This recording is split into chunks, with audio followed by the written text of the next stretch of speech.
হরে কৃষ্ণা। মাধব গৌরদাস চ্যানেলে আপনাদের সবাইকে স্বাগতম। আশা করি আপনারা সবাই খুব ভালো আছেন, ভগবানের কৃপায় খুব ভালো থাকুন।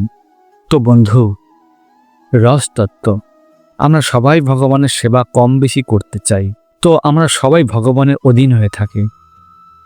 কিন্তু আজকে যে রসতত্ত্ব নিয়ে আলোচনা করব, যে রসতত্ত্বের কাহিনী আপনাদের শ্রবণ করাবো, তো প্রকৃতপক্ষে এই কথা জানানোর বিষয় একটাই, যে এই কথা আমাদের গুরুত্বভাবে বুঝতে হবে।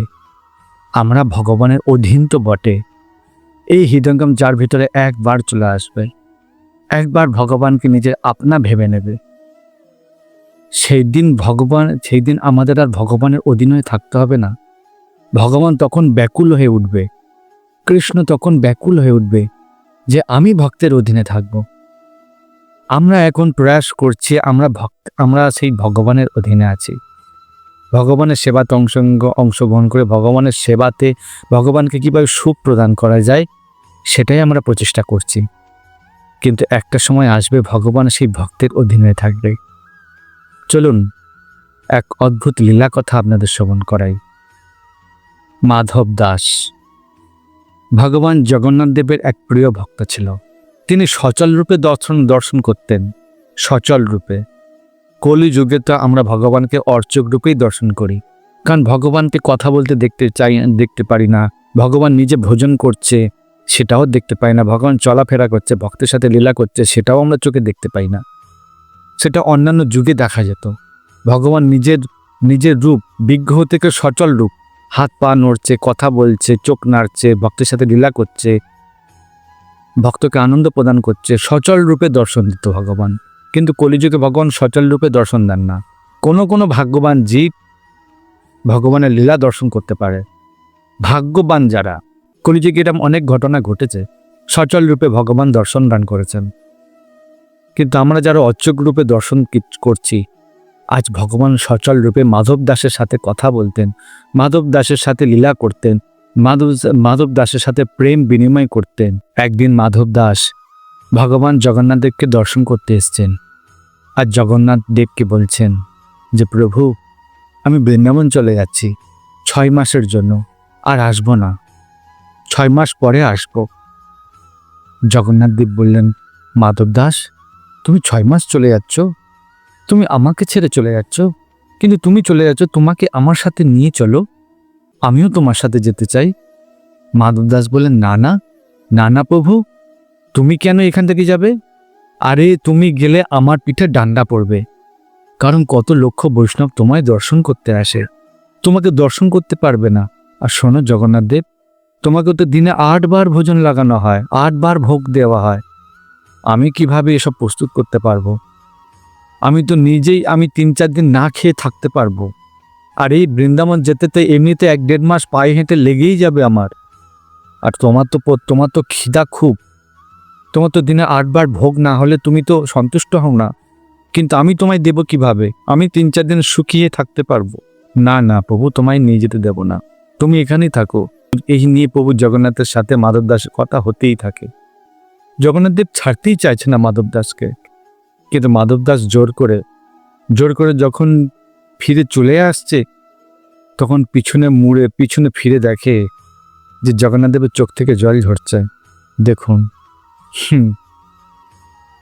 ভক্ত কোথায় ভগবানের অধীনে থাকবে, সেখানে প্রেম দেখো অত উচ্চস্থিত। ভগবান ভক্তের অধীনে। বলছে, তোমায় ছাড়া আমি থাকবো কিভাবে থাকবো?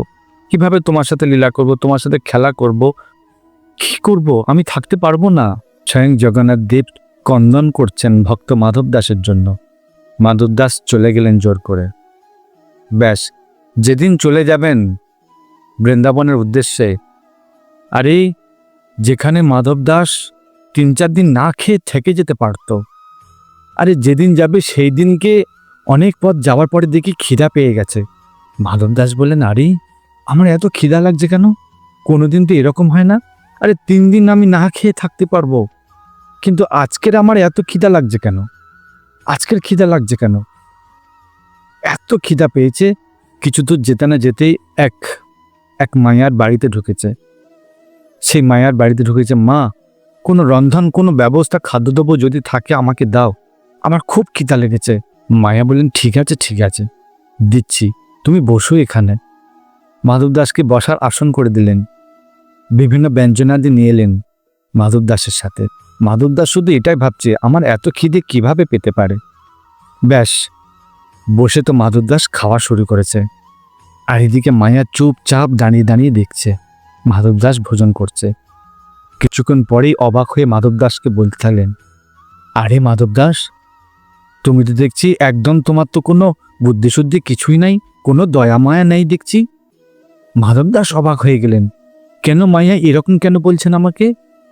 মায়া তখন বলছে, আরে মাধব দাস, আরে তুমি এতক্ষণ ধরে ভোজন করে যাচ্ছ, আরে তোমার পাশে এরকম ছোট্ট অপূর্ব সুন্দর বালক, কি সুন্দর মুখমণ্ডল, আরে তোমার পাশে বসে আছে, আরে তাকে তো একটু খাওয়াও, তাকে একটু ভোগ দাও, তার তো খিদে পাচ্ছে, তোমার দিকে অবনত মস্তকে তাকিয়ে রয়েছে একটু কিছু খাবার জন্য।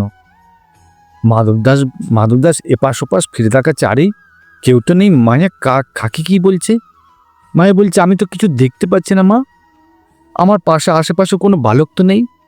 মায়া বলছে, আরে তুমি এত নিষ্ঠুর, আরে চোখ মুখ ধো, ভালো করে জল টল দিয়ে ধো, দেখো তোমার পাশে কি বসে আছে, এত সুন্দর বালক, আরে তার মা কিভাবে তোমাকে তোমার হাতে ছেড়ে দিতে পারে এরম এত সুন্দর বালককে, দেখো কত সুন্দর অপূর্ব রূপ বসে আছে।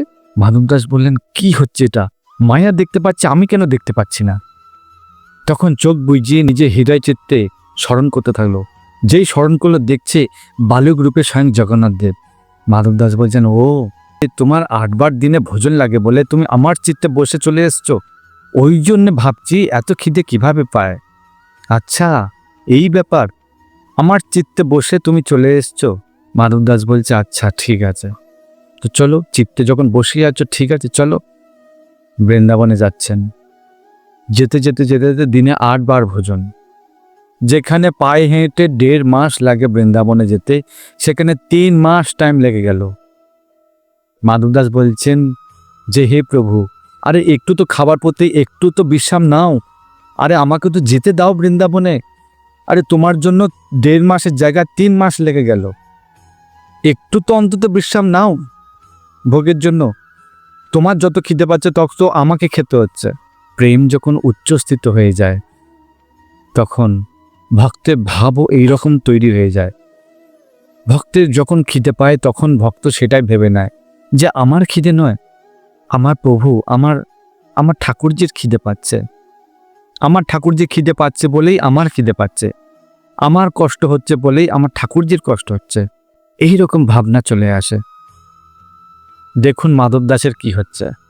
বৃন্দাবনে যাওয়ার আগেই প্রভু জগন্নাথ বলছেন, আরে মাধব দাস, আমার খুব খিদে পাচ্ছে, কিছু খাওয়া, আর সহ্য করতে পারছি না। মাধব দাস বলছেন, এই তো বৃন্দাবনে চলে এসেছি, আবার এখন খিদে, চলো ওখানে গিয়ে যা পাবো। রাস্তায় কিছু চানা মটর বিক্রি হচ্ছিল। জগন্নাথ দেব বললেন, মাধব দাস, চানা মটর বিক্রি হচ্ছে, কিছু তো খাইয়ে দাও। বাধ্য হয়ে মাধব দাস সেই চানা মটর খাওয়ালেন জগন্নাথ দেবকে চানা মটর খাওয়ালেন। চানা মটর খাইয়ে বৃন্দাবনে বিহারী লালজি, রাধা রমন, রাধা বল্লভ সব কিছু দর্শন করলেন। দর্শন করে যখন নিধিবনে এসে পৌঁছালেন, সে নিধিবনে এসে সে স্বামী হরিদাসজি তিনি কুঞ্জবনের ভিতরে বসেছিলেন। সমস্ত ভক্তবৃন্দরা সব সামনে সব বসেছিলেন। ভগবানকে বিহারীজিকে 56 ভোগ রন্ধন করে বিহারীজিকে প্রদান করেছিলেন। আর সেই সময় মাধব দাস এসে উপস্থিত সেই সভাতে। আর কুঞ্জের ভিতর থেকে স্বামী হরিদাসজি বেরিয়ে এসে বলতে থাকলেন, আচ্ছা তোমাদের মধ্যে কেউ মাধব দাসকে দেখেছো? তোমাদের মধ্যে মাধব দাস বলে কেউ আছে? কেউ এসেছো এখানে? পিছন থেকে মাধব দাস দাঁড়িয়ে অবাক হয়ে গেলেন, নারী আমার নাম জানলো কিভাবে? তখন মাধব দাস বললেন, হ্যাঁ আমি মাধব দাস। তখন স্বামী হরিদাসজি বললেন, ইধার আও। মাধব দাস তো গেলেন, বুঝতে পারছেন না যে আমাকে চিনল কিভাবে, আমার নাম ধরে ডাকছে। তখন স্বামী হরিদাসজি বলছে, আচ্ছা মাধব দাস, আমি বিহারীজিকে 56 পদ ভোগ লাগিয়েছি, আর ভোগ লাগাতে দেখছি বিহারীজি মুখ ব্যাঁকা করে বসে আছে। উনি বলছে যে আমাকে মাধব দাস আজকের একটু আগে আমাকে চানা মটর খাইয়ে দিয়েছে, আর চানা মটর খাইয়ে আমার পেট পুরো জাম হয়ে গেছে, ওই জন্য আজকে 56 ভোগ খেতে পারছি না। দেখুন, মাধব দাস শুনে অবাক হয়ে গেছে যে আচ্ছা, এখানে বিহারিজি 56 ভোগ খেতে পারছে না, আর বৃন্দাবনে এসে আমার প্রভু জগন্নাথ দেবের চানা মটর খাইয়ে দিয়েছি, আর সেই কথাটা এখানে স্বামী হরিদাসজি জানতে পেরে গেল। দেখুন, এখানে ভক্তের ভাব। প্রেম যখন উচ্চস্থিত হয়ে যায় তখন ভগবান ভক্তের অধীন হয়ে থাকে। এই কথা কেন শোনাচ্ছি, এই লীলা কথা কেন শ্রবণ করাচ্ছি জানেন? হৃদয় সেই ভাব জাগ্রত হবে এই লীলা কথা শোনার মাধ্যমে, যে আমরা যে ভগবানের সেবার মাধ্যমে তার অধীন হয়ে সেবা করছি, একদিন এই স্থিতি আসবে যা ভগবান সেই ভক্তের অধীন হয়ে ভক্তের সেবা করবে, একটাই মন হয়ে যাবে। ব্যাস, এহেন মাধব দাস। দেখুন, এই জন্য এই লীলাকথা বেশি করে শ্রবণ করুন। এইরাম লীলাকথা যতই শ্রবণ করবে ভক্ত আর ভগবানের, তত হৃদয়ে সেই ভাব প্রকটিত হবে। লীলাকথা শ্রবণ না করা পর্যন্ত ভাব হৃদয় জাগ্রত হবে না। তাই লীলাকথা শ্রবণ করুন, এই দুর্লভ সুযোগ। লীলাকথাকে শ্রবণ করে নিজের মনকে আত্মস্থ করুন, হৃদয় সেই ভাব প্রকটিত করুন যে হ্যাঁ, কৃষ্ণ আমার আর আমি কৃষ্ণের। ভগবান অধীন হয়ে থাকবে। প্রেমের কাছে ভগবান সবসময় মাথা নত করতে ভালোবাসেন। কেমন লাগলো এই লীলাকথা? যদি ভালো লাগে বেশি করে শেয়ার করুন, আর এইরকম সুন্দর সুন্দর লীলাকথা শুনতে চ্যানেলটিকে সাবস্ক্রাইব করে পাশে থাকুন। ভালো থাকবেন, সুস্থ থাকবেন। হরে কৃষ্ণা।